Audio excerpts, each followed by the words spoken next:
Харахад хараа үл хүрэх өвдом тал, санахад бодол үл саатах цэнхэр тэнгэр. Эцэг өвгдөөс минь бидэнд үлдээсэн Монгол эх хорн минь энэ. Жилийн дөрвөн улирал нутаг бэлчээр сэлгэн нүүдэлж ирсэн монголчууд шинэ 90 зууны хөгжилтэй хөл нийлүүлэхээр суурин иргэшилд шилжиж эхэллээ. Салхины эсгэрэнээс өөр чимээгүй байсан атар газар уйлдвар заводын нүргэн хөнгөнөж барилга байшин сүндэрлэн бослоо. 20 дугаар зууны ихэнх үеийн монголчуудын их бүтээн байгуулалт аж үйлдвэржилт 1934 оноос эхэлсэн түүхтэй. Монход дуурсагдах гавьяа.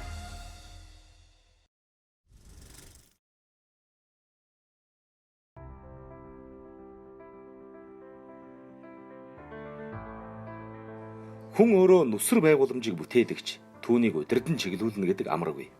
Монгол улсад байгуулагдсан аж үйлдвэрүүд бүгд тэр үеийн зөвлөлт толгойд улсын мэрэгжилтнүүдийн тусламжтайгаар баригдсан тул тэнд ажиллах инженер техникийн ажилтнуудыг ч зөвлөлт толгойд улсын ихтэй сургуульд сургаж байлаа.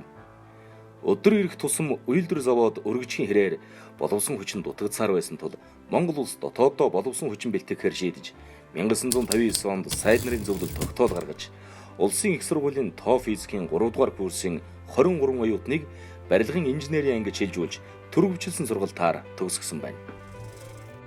Ингэж Монгол улс анх удаа мэрэгжлийн боловсон хүчнүүдэд гардан авснаар цаашид олон төрлөөр инженер техникийн мэрэгжилтэн бэлтгэх үе таалга нэгдсэн юм.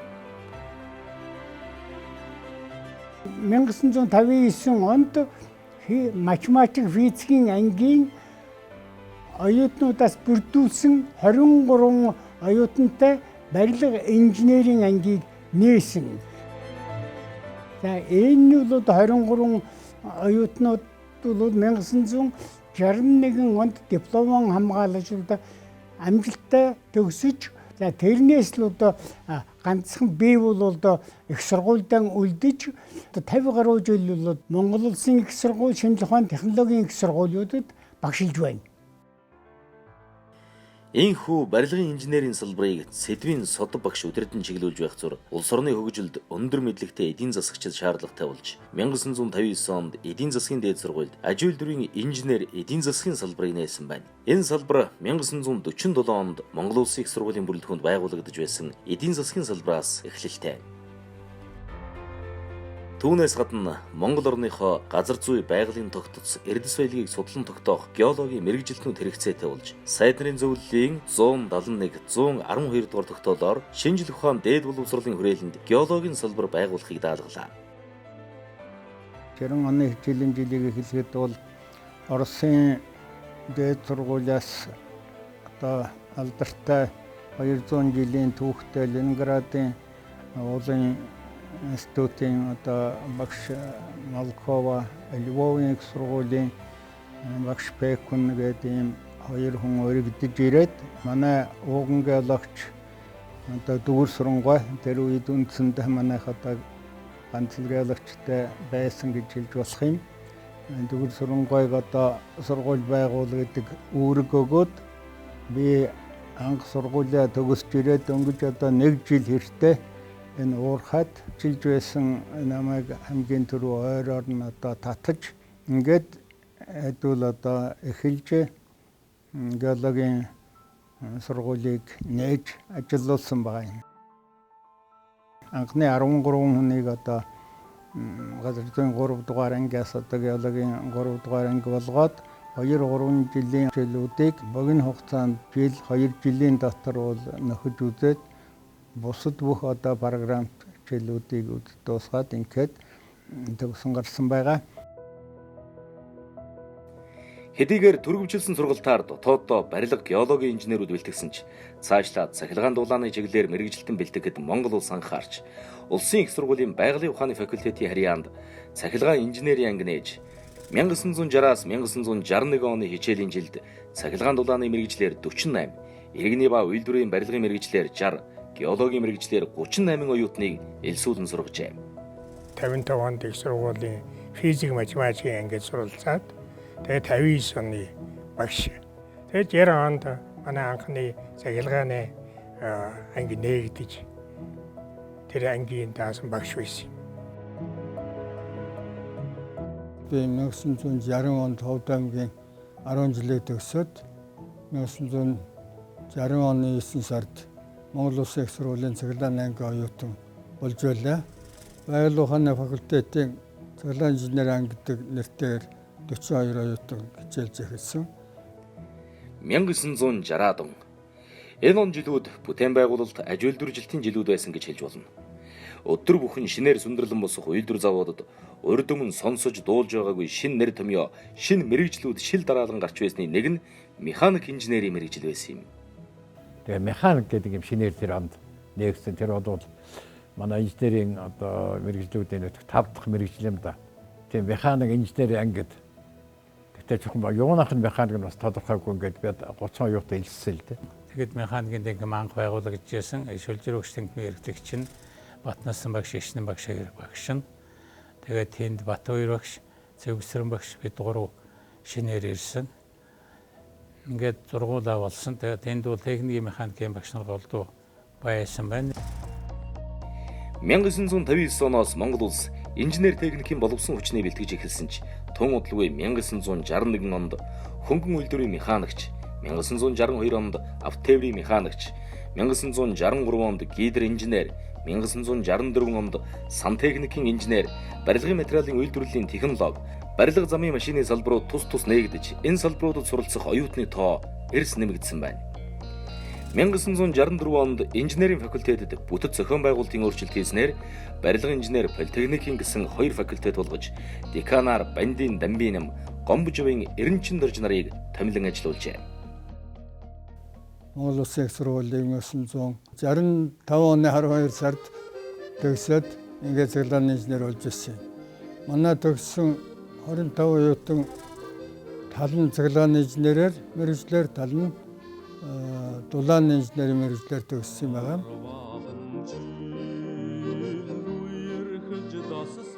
Хүний амьдралын хамгийн сайхан үе оюутан цаг. Монгол улсын аж үйлдвэрийн бүтээн байгуулалтын он жилүүдэд нүүр улайлаг хааргүй чадварлаг мэргэжилтнүүд төгсөн гарч Монгол орныхоо үндсэн улам бүр томилогдсон ажиллаж байлаа. Тэд мэдэхгүй, чадахгүй гэж хэлэх хэрэггүй. Анхны хэцүү хатуу бүхнийг нуруундаа үрж биеэр нь туулсан эрэлхэг мастеруд байсан юм. Анхдагч байна гэдэг бол их хэцүү, хүндтэй мөртлөө хэцүү ажил. Тэр үед техникийн хил гэж байхгүй байж. Тийм учраас ард талд нь хавсралт хийж нэр томьёогоо нүртэл орчуулж ингэж бичдэг байж. Тэгээ энэ хэцүү байсан, хүнд байсан тэр лабораторийг байгуулахад. Гэхдээ аз жаргалтай их өөдрөг, гэгээлэг ийм сайхан үйл явдал байсан л баяртай байдгийг.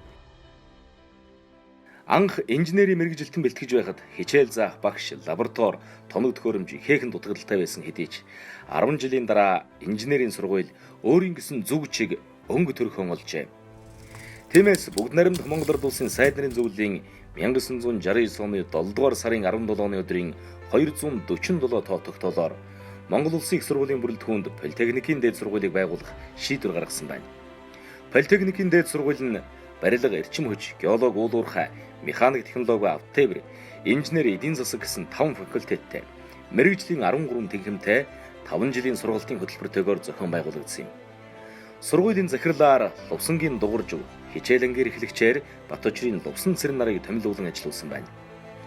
1970 оноос Монгол Улсын их сургуулийн ректор, академич, намсрын судмам, инженерийн нийгмийн багш нар санаачлан ЮНЕСКО тандж боловсруулсан Мон нэг төсөл политехникийн дээд сургуулийн бааз суурийг бэхжүүлэхэд чухал хувь нэмэр оруулсан юм.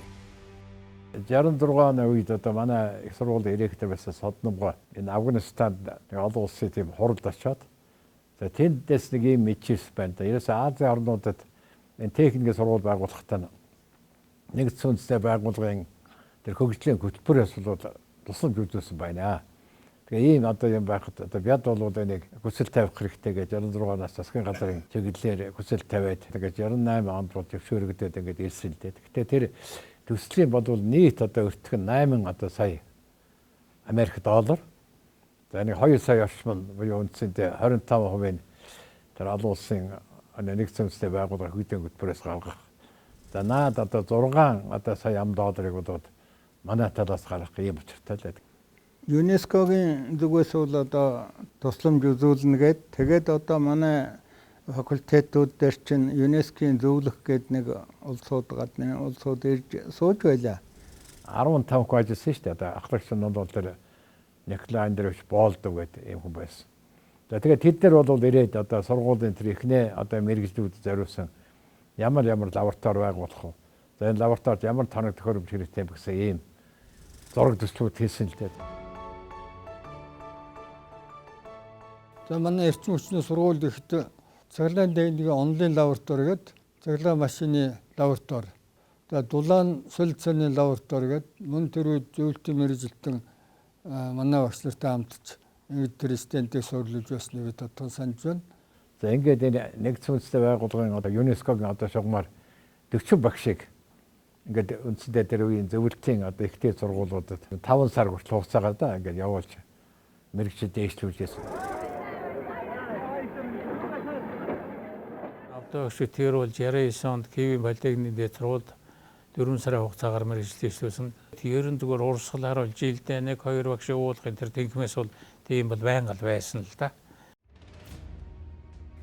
1975-аас 1976 оны хичээлийн жилд политехникийн дээд сургуульд 20 гаруй мэрэгчлэр 3200 оюутан өдөр оройгоор суралцж, мэрэгжлийн 17 тэнхимд 200 гаруй багш, зөвлөлт холбоот улсаас өргөдөж ирсэн 10 гаруй мэрэгжилтэн багш нар ажилладаг болсон байлаа. Политехникийн дээд сургуулийн хурдцтай хөгжил мон нэг төсөлтэй салшгүй холбоотой. Энэ төслийн хүрээнд инженерийн салбар ангиудын лабораторийн туршилтын багаж тоног төхөөрөмж, багш нарын чадвах, оюутнуудын сурах нөхцөл бололцоо эрс сайжирч, сургууль бүрэн бие даах боломжтой болсон байлаа. Тиймээс политехникийн дээд сургуулийг 1982 онд бүгд найрамдах Монгол Ард улсын сайд нарын зөвлөлийн шийдвэрээр Монгол Улсын их сургуулийн бүрэлдэхүүнээс гарган бие даасан дээд сургууль болгон зохион байгуулсан юм.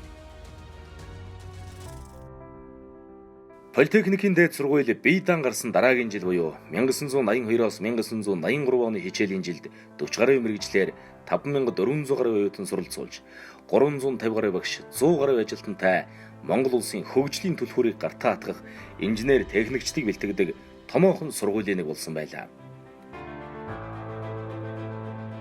За тэгээд тэр үед одоо яах вэ гэдгээр харамдаа сургуулиудаар нэлээд ярьж байгаа. Ерөөсөө яам газар улсуудтай хамтарч мэрэгчлээ хамтарч бэлдэнэ гэдэг дэсмээр ажиллагаа. Тэгээд 6 оны хавраас бичээд үндсэндээ 4 удаа яам газруудтай тийм хамтарсан тийм хурд зохион байгуулсан шүү дээ. Жишээлбэл холбооны мэрэгжил, за геодезийн мэрэгжил, за хөнгө үйлдвэрийн чиглэлийн мэрэгжил байна. За аптын одоо зарим одоо юунууд ингээд өрөмжлөг гэдэг энэ олон мэрэгчлээ чинь бодвол үндсэндээ тэр яам газрууд авторын байгуулагдсан шүү дээ. Полин дээд гэдэг үг хүн бүхний чихэнд сонсголонтой. Тэр сургууль сурна гэдэг нэр төрийн хэрэг байлаа. Сурч мэдэх хүсэл мөрөөдлөөр жигүүрлсэн оюутны амьдрал мартагдашгүй дурсамжаар дүүрэн. Хавар намрын ажил, ургац сураалт, өв садлан, мал төлөлт гээд оюутнууд оролцохгүй ажил үгүй. Түгээр зогсохгүй ард түмний урлагийн их наадам, спортын тэмцээн уралдаанууд ар араасан хөврөн. Энэ бүхний ачаар оюутнууд ажлын урд үйтэй, эв найртай хамт олончулж бас урлагийн авьяасаа ч тодруулж байж. Политехникийн дээд сургуулийн бүжгийн од хамтлаг, улс төрийн дууны золбоо хамтлаг, тэр үеийн сургуулиудын дунд нэрээ мөнхөлсөн авьяаслаг залуус байсныг одоо ч хүмүүс бахархан дурсдаг юм. 84 онд их дээд сургуулиудын оюутан залуучдын урлагийн үзлэг гэж болсон. За энийг бол жил болгон хийдэг байсан. Тэр үеийн авт тээврийн баазын гараж гэж соёлын ордонч гэж байлаа. Одоо энэ Меркури гэдэг нэг хүнсний том дэлгүүр байна. Тэр заалан дотор бид оюутнуудаа сар шахуу тусгайлан одоо бэлтгэж энэ алдарт концертыг бол бэлтгэж гарсан. Нэгдүгээр байранд ороод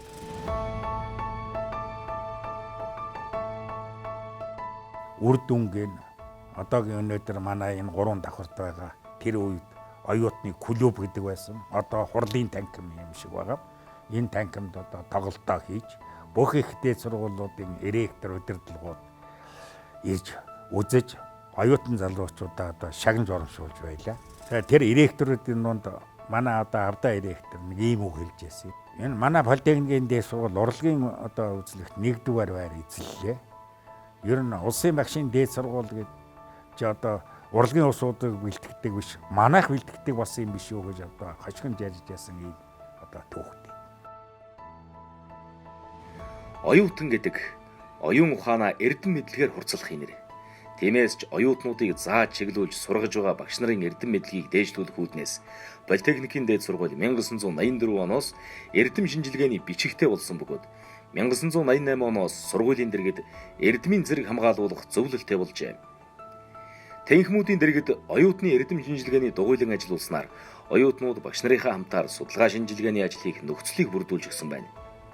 Энэ бүхний ачаар эрдэм шинжилгээний баг хуралд жилд 400-аас 600 оюутан оролцож 200 гаруй ихтгэл хэлэлцүүлэн сургалт явуулах болсноор тус сургууль эрдэм шинжилгээний томоохон институт болон өргөжсөн юм.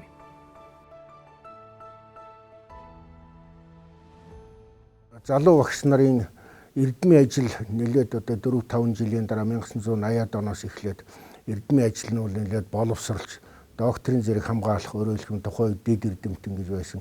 Энэ зэрэг хамгаалах хэмжээнд очсон учраас бол одоо эрдэм шинжилгээний бүтээлүүдийг улсын хэмжээний сонин сэтгүүл, шинжлэх ухааны одоо бүтээл хэвлэгддэг одоо мэдээллүүдэд гаргахаас гадна гадаадад хэвлүүлэх ажилд сургууль тусалцаа үзүүлэлт зохион байгуулж байсан юм уу. За нөгөө талаасаа бол одоо бид үйлдвэрлэлтэй одоо нягт хамтран ажиллах ийм одоо үүрэг зорилттой байсан учраас эрдэмлэгээний бүтээлүүл ямар ч одоо тухайн үеийн Монголын одоо үйлдвэрлэлийн хэрэгцээ шаардлагад нийцсэн хэлбэрээр бол явагдаж байсан. Политехникийн дээд сургууль бие даан гарснаас хойш техник тоног төхөөрөмж багш боловсон хүчин оюутны тоо өдрөөс өдөрт өргөжин тэлсээр налайх баян хошуундах сургалтын полигон агуулах аж ахуйн хашаа бэлхийн радио холбоо телевизийн тоног төхөөрөмжийн ангийг хамтран барьж байгуулжээ. Энэ бүх байгууламж оюутан багш нарт сургалт судалгаа дадлаг хийх боломжийг бүрдүүлж байсан юм. За тэгээд тэр үед яах вэ гэдэг асуудлыг бол манай сургууль дээр болоод яд их ярьсан л да. Тэгээ ярьж байгаа дээрээс тэр үед чи бас нэг 90-ад оны үед чинь үйлдвэр товчлогдоод техник мэргэжлийн сургууль төгссөн хүүхдүүд төгсөөд ажил олддог. Тийм болцсон байх тийм. Өөрөөр хэлбэл темсийн чинь нэг үүрэг их багассан. Боловсролынхаа яам асуудал тавиад за тэгээд одоо тэр урдлын металлын темс гэдэг одоо тэр механикийн дагаа сургууль гэж байна. Тээврийн сургууль гэж. За хуучин одоо барилгын 4-р темс гэдэг одоо хит темсийн байр гэдэг. За дараа нь одоо холбоо мэдээллийн сургууль гэдэг. Энэ байрууд чинь бид одоо боловсролын яамныхантай ярьж хөөцөлж авсан л да. Тухайн үеийн сургуулийн удирдлага ардаа багшаар бол дэмжүүлж олон барилгын темсийн нэгийг нь одоо компьютерийн чиглэлийн сургууль болгоё гэсэн ийм санал тавьж байсан. Тэр санааг бол боловсролын яам дэмжиж барилгын одоо 4-р темс гэж энэ барилгыг бол өгч тэнд бол энэ компьютерийн техник менежментийн сургуулийн үндсийг одоо байгуулсан юм.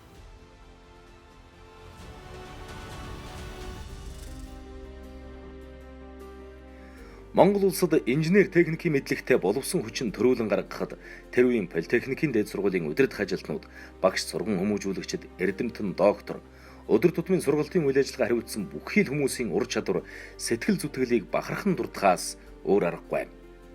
Ийхүү Политехникийн дээд сургууль олон шат дамжин хөгжиж ирсэн ч 1990 оны ардчилсан нийгэмтэй нүүр тулж хөгжлийн бас нэгэн ээдрээтэй цаг үеийг туулахаас өөр сонголт үлдсэнгүй. 1990 оны 11-р сарын 16-ны өдөр бүгд найрамдах Монгол Ард улсын 154-р тогтоолоор Политехникийн дээд сургуулийг техникийн их сургууль болгон өргөжүүлсэн. Инженерийн салбараас их сургууль болтлоо хөгжих энэ он жилүүдэд сургуулийн удирдлага баг бүрэлд хүнд хоримтлуулсан туршлага, мэдлэг чадвар, оновчтой санаа олон байсан учраас сургуулийн цаашдын хөгжлийг шин түвшинд гаргахад чухал нөлөө үзүүлсэн юм.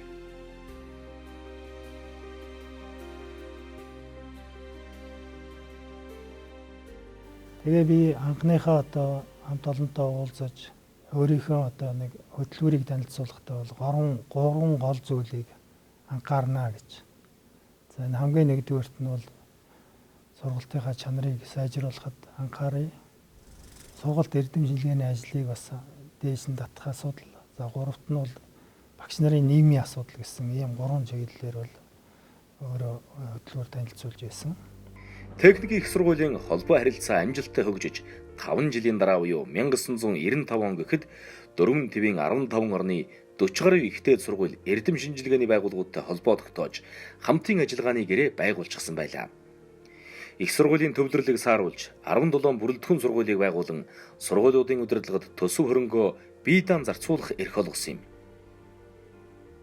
1998 онд техникийн их сургуулийн 700 гаруй багш нарын бүрэлдэхүүнд 60 гаруй профессор, 70-аад дэд профессор ажиллаж байлаа.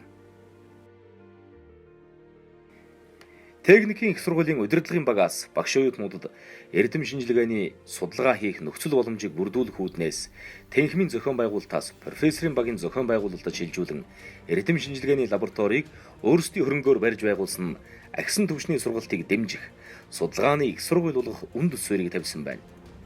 Анх эрчим хүчний сургууль дээр бол шинжлэх ухааны технологийн сургуулийн профессорын системийг 1 жил туршсан. За ингэсний дараа бол хуучин манайд бол 3 үндсэн тэнхимтэй байсан. Энийг бол өөрчлөөд 7 профессорын багт.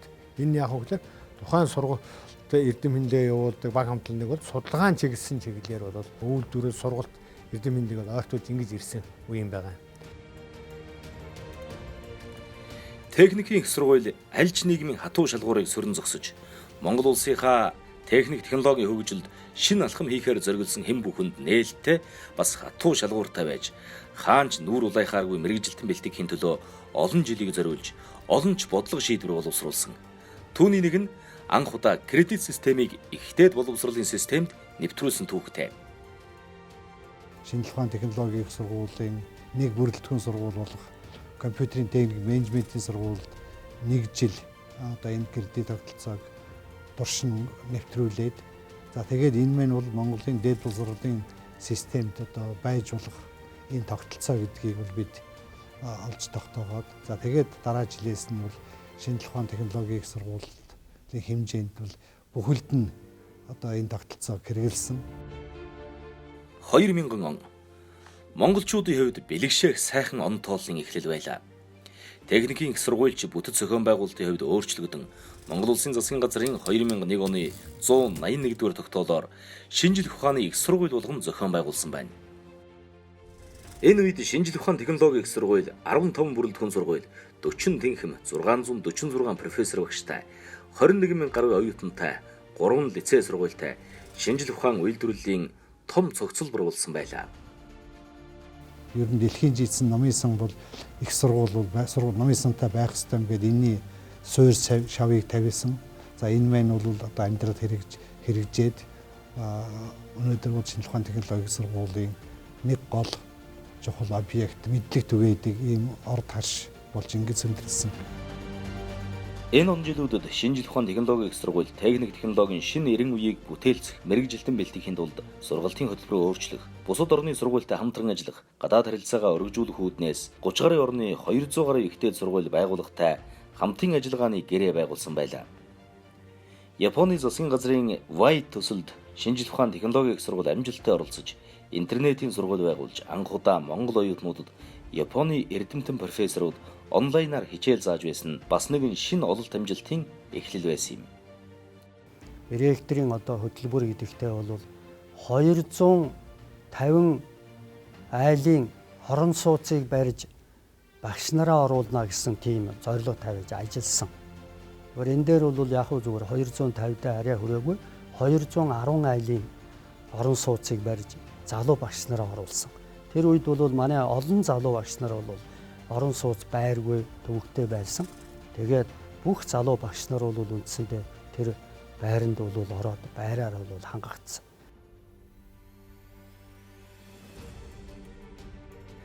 Монгол улсын аж үйлдвэрийн хөгжлийн түүхэнд хүндтэй гавьяа байгуулсан шинжлэх ухааны технологийн их сургууль 60 жилийн түүхэн бичиглэн үлдээж байна.